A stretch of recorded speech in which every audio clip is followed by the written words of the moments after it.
ಬೆಂಗಳೂರಿನಲ್ಲಿ ಅದು ಕೂಡ ಏರ್ ಶೋ ನೋಡೋದಕ್ಕೆ ಸಾಕಷ್ಟು ಜನ ಇವತ್ತು ಹೋಗ್ತಾ ಇದ್ದಾರೆ. ಹಾಗಾಗಿ ಬೆಂಗಳೂರಿನ ಏರ್ಪೋರ್ಟ್ ರಸ್ತೆಯಲ್ಲಿ ಫುಲ್ ಜಾಮ್ ಅಂತೆ. ಕಿಲೋಮೀಟರ್ ಗಟ್ಟಲೆ ವಾಹನಗಳು ನಿಂತ್ಕೊಂಡ್ಬಿಟ್ಟಿದೆ.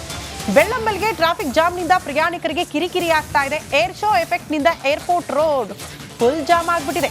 Yelahanka flyover service road complete ಆಗಿ ಜಾಮ್ ಆಗಿದೆಯಂತೆ. ವಾಹನಗಳು ಓಡಾಡೋದಕ್ಕೂ ಕಷ್ಟ ಆಗ್ತಾ ಇದೆ.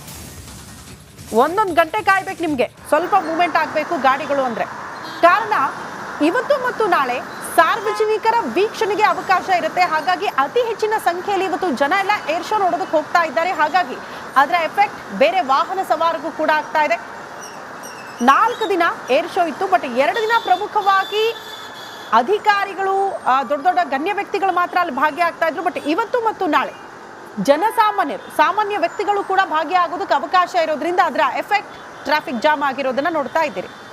ಯಾವ ರೀತಿ ಸಮಸ್ಯೆ ಆಗ್ತಾ ಇದೆ, ಯಾಕೆ ಈ ಟ್ರಾಫಿಕ್ ಕಿರಿಕಿರಿ ವಾಹನ ಸವಾರಿಗೆ ಆಗ್ತಾ ಇದೆ, ಆ ಕುರಿತು ಒಂದು ಪ್ರತ್ಯಕ್ಷ ವರದಿಯನ್ನ ನಮ್ಮ ಪ್ರತಿನಿಧಿ ಧ್ರುವ ಕೊಟ್ಟಿದ್ದಾರೆ. ನೋಡ್ಕೊಂಡು ಬರೋಣ. ಯಲಹಂಕ ವಾಯುನೆಲೆಯಲ್ಲಿ ನಡೀತಾ ಇರುವಂತಹ ಏರೋ ಇಂಡಿಯಾ 2025 ಇವತ್ತು 3ನೇ ದಿನಕ್ಕೆ ಕಾಲಿಟ್ಟಿದೆ.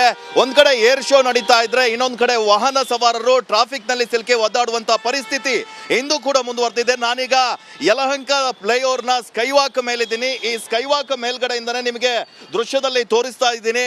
ಕಿಲೋಮೀಟರ್ ಗಟ್ಟಲೆ ಇಲ್ಲಿ ಜಾಮ್ ಆಗಿರುವಂತಹ ದೃಶ್ಯವನ್ನ ನೀವು ಗಮನಿಸ್ತಾ ಇರ್ಬೋದು. ಕೇಂದ್ರೀಯ ವಿಹಾರ್ ಅಪಾರ್ಟ್ಮೆಂಟ್ ಇದೆ ನೋಡಿ. ಆ ಅಪಾರ್ಟ್ಮೆಂಟ್ ನಿಂದ ಆ ಒಂದು ಅಲ್ಲಿಂದ ಸ್ಟಾರ್ಟ್ ಆಗಿ ಈ ಯಲಹಂಕ ವಾಯುನೆಲೆಯ ಎಂಟ್ರೆನ್ಸ್ ವರೆಗೂ ಕೂಡ ಇದೇ ರೀತಿಯ ಪರಿಸ್ಥಿತಿ ಇದೆ. ಏರ್ಪೋರ್ಟ್ಗೆ ಹೋಗುವಂತ ವಾಹನ ಸವಾರರು ಈ ಒಂದು ಜಾಮ್ ನಲ್ಲಿ ಸಿಲುಕಿಕೊಂಡು ಗಂಟೆಗಟ್ಟಲೆ ಪರದಾಡ್ತಾ ಇದ್ದಾರೆ. ಸುಮಾರು 9 ಗಂಟೆಯಿಂದ ಈ ಜಾಮ್ ಇದೇ ತರಹ ಮುಂದುವರೆದಿದೆ, ಹೆಚ್ಚು ಆಗ್ತಾನೆ ಇದೆ. ಸುಮಾರು 4-5 ಕಿಲೋಮೀಟರ್ ಗಟ್ಟಲೆ ವಾಹನಗಳು ನಿಂತಲ್ಲೇ ನಿಂತು ಬೈಕ್ ಸವಾರರಿರ್ಬೋದು, ಕಾರ್ ಸವಾರರಿರ್ಬೋದು, ಹಾಗೆ ಬಸ್ಗಳು ಕೂಡ ಸಿಲುಕು ಹಾಕೊಂಡಿದ್ದಾವೆ. ಪೊಲೀಸರು ಈ ಏರ್ ಶೋ ಹಿನ್ನೆಲೆಯಲ್ಲಿ ಸಾಕಷ್ಟು ಕ್ರಮವನ್ನ ಕೂಡ ಕೈಗೊಂಡಿದ್ದಾರೆ. ಈ ಒಂದು ಜಾಗದಲ್ಲಿ ಪಾರ್ಕಿಂಗ್ ಅನ್ನ ನಿಷೇಧ ಮಾಡಿದ್ದಾರೆ. ಎಲ್ಲಿಂದ ಮೇಕ್ರಿ ಸರ್ಕಲ್ ಇಂದ ಶುರುವಾಗಿ ದೇವನಹಳ್ಳಿವರೆಗೂ ವಾಹನಗಳನ್ನ ಪಾರ್ಕ್ ಮಾಡುವಂತಿಲ್ಲ. ಹಾಗೆ ಭಾರಿ ವಾಹನಗಳ ಸಂಚಾರಕ್ಕನ್ನ ಕೂಡ ನಿಷೇಧ ಮಾಡಿದ್ದಾರೆ. ಆದ್ರೂ ಕೂಡ ಯಲಹಂಕ ವಾಯುನೆಲೆಯಲ್ಲಿ ಏರ್ ಶೋ ನಡೀತಾ ಇರುವಂತಹ ಕಾರಣಕ್ಕಾಗಿ ಈ ಒಂದು ಜಾಮ್ ಉಂಟಾಗ್ತಾ ಇದೆ. ಮುಖ್ಯವಾಗಿ ಆ ಏರ್ ಶೋ ಎಂಟ್ರೆನ್ಸ್ ನಲ್ಲಿ ಸಾಕಷ್ಟು ವಿಐಪಿಗಳು, ವಿವಿಐಪಿಗಳು ಎಂಟ್ರಿ ಆಗ್ತಾ ಇರ್ತಾರೆ. ಅವರಿಗೋಸ್ಕರ ಅಂದ್ರೆ ಸೆಕ್ಯೂರಿಟಿ ಚೆಕ್ ಇರುವಂತಹ ಕಾರಣಕ್ಕಾಗಿ ಪೊಲೀಸರು ಅಲ್ಲಿ ಸೆಕ್ಯೂರಿಟಿ ಚೆಕ್ ಇರುವಂತಹ ಒಂದು ಹಿನ್ನೆಲೆಯಲ್ಲಿ ವಾಹನಗಳ ಮೂವ್ಮೆಂಟ್ ಅನ್ನ ನಿಧಾನ ಆಗ್ತಾ ಇದೆ. ಹೀಗಾಗಿ ಆ ಏರ್ ಫೋರ್ಸ್ ಎಂಟ್ರೆನ್ಸ್ ವರೆಗೂ ಕೂಡ ಇದೇ ಪರಿಸ್ಥಿತಿ ಇದೆ. ನಾನು ಇನ್ನೊಂದು ಭಾಗದಲ್ಲಿ ತೋರಿಸ್ತಾ ಇದ್ದೀನಿ ನೋಡಿ ನೀವು.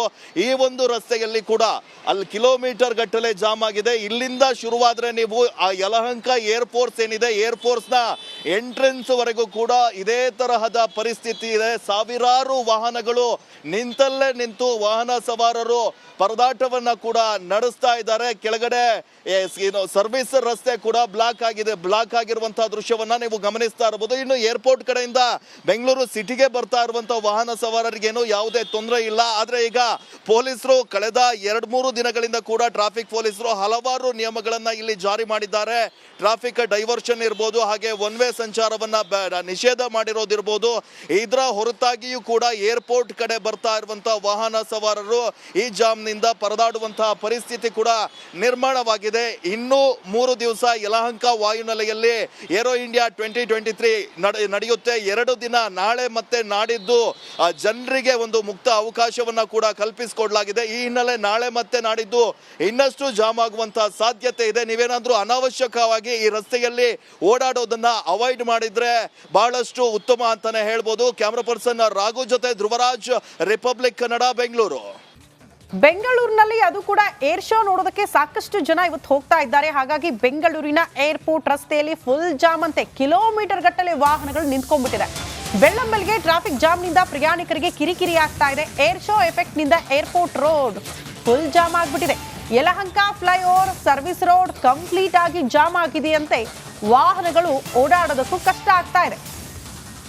ಒಂದೊಂದು ಗಂಟೆ ಕಾಯ್ಬೇಕು ನಿಮ್ಗೆ, ಸ್ವಲ್ಪ ಮೂವ್ಮೆಂಟ್ ಆಗಬೇಕು ಗಾಡಿಗಳು ಅಂದ್ರೆ. ಕಾರಣ ಇವತ್ತು ಮತ್ತು ನಾಳೆ ಸಾರ್ವಜನಿಕರ ವೀಕ್ಷಣೆಗೆ ಅವಕಾಶ ಇರುತ್ತೆ. ಹಾಗಾಗಿ ಅತಿ ಹೆಚ್ಚಿನ ಸಂಖ್ಯೆಯಲ್ಲಿ ಇವತ್ತು ಜನ ಎಲ್ಲ ಏರ್ ಶೋ ನೋಡೋದಕ್ಕೆ ಹೋಗ್ತಾ ಇದ್ದಾರೆ. ಹಾಗಾಗಿ ಅದರ ಎಫೆಕ್ಟ್ ಬೇರೆ ವಾಹನ ಸವಾರಿಗೂ ಕೂಡ ಆಗ್ತಾ ಇದೆ. 4 ದಿನ ಏರ್ ಶೋ ಇತ್ತು, ಬಟ್ 2 ದಿನ ಪ್ರಮುಖವಾಗಿ ಅಧಿಕಾರಿಗಳು, ದೊಡ್ಡ ದೊಡ್ಡ ಗಣ್ಯ ವ್ಯಕ್ತಿಗಳು ಮಾತ್ರ ಅಲ್ಲಿ ಭಾಗಿಯಾಗ್ತಾ ಇದ್ರು. ಬಟ್ ಇವತ್ತು ಮತ್ತು ನಾಳೆ ಜನಸಾಮಾನ್ಯರು ಸಾಮಾನ್ಯ ವ್ಯಕ್ತಿಗಳು ಕೂಡ ಭಾಗಿಯಾಗೋದಕ್ಕೆ ಅವಕಾಶ ಇರೋದ್ರಿಂದ ಅದರ ಎಫೆಕ್ಟ್ ಟ್ರಾಫಿಕ್ ಜಾಮ್ ಆಗಿರೋದನ್ನ ನೋಡ್ತಾ ಇದ್ದೀರಿ. ಯಾವ ರೀತಿ ಸಮಸ್ಯೆ ಆಗ್ತಾ ಇದೆ, ಯಾಕೆ ಈ ಟ್ರಾಫಿಕ್ ಕಿರಿಕಿರಿ ವಾಹನ ಸವಾರಿಗೆ ಆಗ್ತಾ ಇದೆ, ಆ ಕುರಿತು ಒಂದು ಪ್ರತ್ಯಕ್ಷ ವರದಿಯನ್ನ ನಮ್ಮ ಪ್ರತಿನಿಧಿ ಧ್ರುವ ಕೊಟ್ಟಿದ್ದಾರೆ. ನೋಡ್ಕೊಂಡು ಬರೋಣ. ಯಲಹಂಕ ವಾಯುನೆಲೆಯಲ್ಲಿ ನಡೀತಾ ಇರುವಂತಹ ಏರೋ ಇಂಡಿಯಾ 2025 ಇವತ್ತು 3ನೇ ದಿನಕ್ಕೆ ಕಾಲಿಟ್ಟಿದೆ. ಒಂದ್ ಕಡೆ ಏರ್ ಶೋ ನಡೀತಾ ಇದ್ರೆ ಇನ್ನೊಂದ್ ಕಡೆ ವಾಹನ ಸವಾರರು ಟ್ರಾಫಿಕ್ ನಲ್ಲಿ ಸಿಲುಕಿ ಒದ್ದಾಡುವಂತಹ ಪರಿಸ್ಥಿತಿ ಇಂದು ಕೂಡ ಮುಂದುವರೆದಿದೆ. ನಾನೀಗ ಯಲಹಂಕ ಫ್ಲೈಓವರ್ ನ ಸ್ಕೈವಾಕ್ ಮೇಲಿದ್ದೀನಿ. ಈ ಸ್ಕೈವಾಕ್ ಮೇಲ್ಗಡೆಯಿಂದನೇ ನಿಮಗೆ ದೃಶ್ಯದಲ್ಲಿ ತೋರಿಸ್ತಾ ಇದ್ದೀನಿ. ಕಿಲೋಮೀಟರ್ ಗಟ್ಟಲೆ ಇಲ್ಲಿ ಜಾಮ್ ಆಗಿರುವಂತಹ ದೃಶ್ಯವನ್ನ ನೀವು ಗಮನಿಸ್ತಾ ಇರಬಹುದು. ಕೇಂದ್ರೀಯ ವಿಹಾರ್ ಅಪಾರ್ಟ್ಮೆಂಟ್ ಇದೆ ನೋಡಿ. ಆ ಅಪಾರ್ಟ್ಮೆಂಟ್ ನಿಂದ ಆ ಒಂದು ಅಲ್ಲಿಂದ ಸ್ಟಾರ್ಟ್ ಆಗಿ ಈ ಯಲಹಂಕ ವಾಯುನೆಲೆಯ ಎಂಟ್ರೆನ್ಸ್ ವರೆಗೂ ಕೂಡ ಇದೇ ರೀತಿಯ ಪರಿಸ್ಥಿತಿ ಇದೆ. ಏರ್ಪೋರ್ಟ್ಗೆ ಹೋಗುವಂತ ವಾಹನ ಸವಾರರು ಈ ಒಂದು ಜಾಮ್ ನಲ್ಲಿ ಸಿಲುಕಿಕೊಂಡು ಗಂಟೆಗಟ್ಟಲೆ ಪರದಾಡ್ತಾ ಇದ್ದಾರೆ. ಸುಮಾರು 9 ಗಂಟೆಯಿಂದ ಈ ಜಾಮ್ ಇದೇ ತರಹ ಮುಂದುವರೆದಿದೆ, ಹೆಚ್ಚಾಗ್ತಾನೆ ಇದೆ. ಸುಮಾರು 4-5 ಕಿಲೋಮೀಟರ್ ಗಟ್ಟಲೆ ವಾಹನಗಳು ನಿಂತಲ್ಲೇ ನಿಂತು ಬೈಕ್ ಸವಾರರಿರ್ಬೋದು, ಕಾರ್ ಸವಾರರಿರ್ಬೋದು, ಹಾಗೆ ಬಸ್ಗಳು ಕೂಡ ಸಿಲುಕಾಕೊಂಡಿದ್ದಾವೆ. ಪೊಲೀಸರು ಈ ಏರ್ ಶೋ ಹಿನ್ನೆಲೆಯಲ್ಲಿ ಸಾಕಷ್ಟು ಕ್ರಮವನ್ನ ಕೂಡ ಕೈಗೊಂಡಿದ್ದಾರೆ. ಈ ಒಂದು ಜಾಗದಲ್ಲಿ ಪಾರ್ಕಿಂಗ್ ಅನ್ನ ನಿಷೇಧ ಮಾಡಿದ್ದಾರೆ. ಎಲ್ಲಿಂದ ಮೇಕ್ರಿ ಸರ್ಕಲ್ ಇಂದ ಶುರುವಾಗಿ ದೇವನಹಳ್ಳಿವರೆಗೂ ವಾಹನಗಳನ್ನ ಪಾರ್ಕ್ ಮಾಡುವಂತಿಲ್ಲ. ಹಾಗೆ ಭಾರಿ ವಾಹನಗಳ ಸಂಚಾರಕ್ಕನ್ನ ಕೂಡ ನಿಷೇಧ ಮಾಡಿದ್ದಾರೆ. ಆದ್ರೂ ಕೂಡ ಯಲಹಂಕ ವಾಯುನೆಲೆಯಲ್ಲಿ ಏರ್ ಶೋ ನಡೀತಾ ಇರುವಂತಹ ಕಾರಣಕ್ಕಾಗಿ ಈ ಒಂದು ಜಾಮ್ ಉಂಟಾಗ್ತಾ ಇದೆ. ಮುಖ್ಯವಾಗಿ ಆ ಏರ್ ಶೋ ಎಂಟ್ರೆನ್ಸ್ ನಲ್ಲಿ ಸಾಕಷ್ಟು ವಿಐಪಿಗಳು ವಿವಿಐಪಿಗಳು ಎಂಟ್ರಿ ಆಗ್ತಾ ಇರ್ತಾರೆ. ಅವರಿಗೋಸ್ಕರ ಅಂದ್ರೆ ಸೆಕ್ಯೂರಿಟಿ ಚೆಕ್ ಇರುವಂತಹ ಕಾರಣಕ್ಕಾಗಿ ಪೊಲೀಸರು ಅಲ್ಲಿ ಸೆಕ್ಯೂರಿಟಿ ಚೆಕ್ ಇರುವಂತಹ ಒಂದು ಹಿನ್ನೆಲೆಯಲ್ಲಿ ವಾಹನಗಳ ಮೂವ್ಮೆಂಟ್ ಅನ್ನ ನಿಧಾನ ಆಗ್ತಾ ಇದೆ. ಹೀಗಾಗಿ ಆ ಏರ್ ಫೋರ್ಸ್ ಎಂಟ್ರೆನ್ಸ್ ವರೆಗೂ ಕೂಡ ಇದೇ ಪರಿಸ್ಥಿತಿ ಇದೆ. ನಾನು ಇನ್ನೊಂದು ಭಾಗದಲ್ಲಿ ತೋರಿಸ್ತಾ ಇದ್ದೀನಿ ನೋಡಿ ನೀವು. ಈ ಒಂದು ರಸ್ತೆಯಲ್ಲಿ ಕೂಡ ಅಲ್ಲಿ ಕಿಲೋಮೀಟರ್ ಗಟ್ಟಲೆ ಜಾಮ್ ಆಗಿದೆ. ಇಲ್ಲಿಂದ ಶುರುವಾದ್ರೆ ನೀವು ಆ ಯಲಹಂಕ ಏರ್ ಫೋರ್ಸ್ ಏನಿದೆ, ಏರ್ ಫೋರ್ಸ್ ನ ಎಂಟ್ರೆನ್ಸ್ ವರೆಗೂ ಕೂಡ ಇದೇ ತರಹದ ಪರಿಸ್ಥಿತಿ ಇದೆ. ಸಾವಿರಾರು ವಾಹನಗಳು ನಿಂತಲ್ಲೇ ನಿಂತು ವಾಹನ ಸವಾರರು ಪರದಾಟವನ್ನ ಕೂಡ ನಡೆಸ್ತಾ ಇದ್ದಾರೆ. ಕೆಳಗಡೆ ಸರ್ವಿಸ್ ರಸ್ತೆ ಕೂಡ ಬ್ಲಾಕ್ ಆಗಿದೆ. ಬ್ಲಾಕ್ ಆಗಿರುವಂತಹ ದೃಶ್ಯವನ್ನ ನೀವು ಗಮನಿಸ್ತಾ ಇರಬಹುದು. ಇನ್ನು ಏರ್ಪೋರ್ಟ್ ಕಡೆಯಿಂದ ಬೆಂಗಳೂರು ಸಿಟಿಗೆ ಬರ್ತಾ ಇರುವಂತಹ ವಾಹನ ಸವಾರರಿಗೇನು ಯಾವುದೇ ತೊಂದರೆ ಇಲ್ಲ. ಆದ್ರೆ ಈಗ ಪೊಲೀಸರು ಕಳೆದ 2-3 ದಿನಗಳಿಂದ ಕೂಡ ಟ್ರಾಫಿಕ್ ಪೊಲೀಸರು ಹಲವಾರು ನಿಯಮಗಳನ್ನ ಇಲ್ಲಿ ಜಾರಿ ಮಾಡಿದ್ದಾರೆ. ಟ್ರಾಫಿಕ್ ಡೈವರ್ಷನ್ ಇರ್ಬೋದು, ಹಾಗೆ ಒನ್ ವೇ ಸಂಚಾರವನ್ನ ನಿಷೇಧ ಮಾಡಿರೋದಿರ್ಬೋದು. ಇದರ ಹೊರತಾಗಿಯೂ ಕೂಡ ಏರ್ಪೋರ್ಟ್ ಕಡೆ ಬರ್ತಾ ಇರುವಂತಹ ವಾಹನ ಸವಾರರು ಈ ಜಾಮ್ ನಿಂದ ಪರದಾಡುವಂತಹ ಪರಿಸ್ಥಿತಿ ಕೂಡ ನಿರ್ಮಾಣವಾಗಿದೆ. ಇನ್ನೂ 3 ದಿವಸ ಯಲಹಂಕ ವಾಯುನೆಲೆಯಲ್ಲಿ ಏರೋ ಇಂಡಿಯಾ 2023 ನಡೆಯುತ್ತೆ. 2 ದಿನ ನಾಳೆ ಮತ್ತೆ ನಾಡಿದ್ದು ಜನರಿಗೆ ಒಂದು ಮುಕ್ತ ಅವಕಾಶವನ್ನ ಕೂಡ ಕಲ್ಪಿಸಿಕೊಡಲಾಗಿದೆ. ಈ ಹಿನ್ನೆಲೆ ನಾಳೆ ಮತ್ತೆ ನಾಡಿದ್ದು ಇನ್ನಷ್ಟು ಜಾಮ್ ಆಗುವಂತಹ ಸಾಧ್ಯತೆ ಇದೆ. ನೀವೇನಾದ್ರೂ ಅನಾವಶ್ಯಕವಾಗಿ ಈ ರಸ್ತೆಯಲ್ಲಿ ಓಡಾಡೋದನ್ನ ಅವಾಯ್ಡ್ ಮಾಡಿದ್ರೆ ಬಹಳಷ್ಟು ಉತ್ತಮ ಅಂತಾನೆ ಹೇಳ್ಬೋದು. ಕ್ಯಾಮರಾ ಪರ್ಸನ್ ರಾಘು ಜೊತೆ ಧ್ರುವರಾಜ್, ರಿಪಬ್ಲಿಕ್ ಕನ್ನಡ, ಬೆಂಗಳೂರು.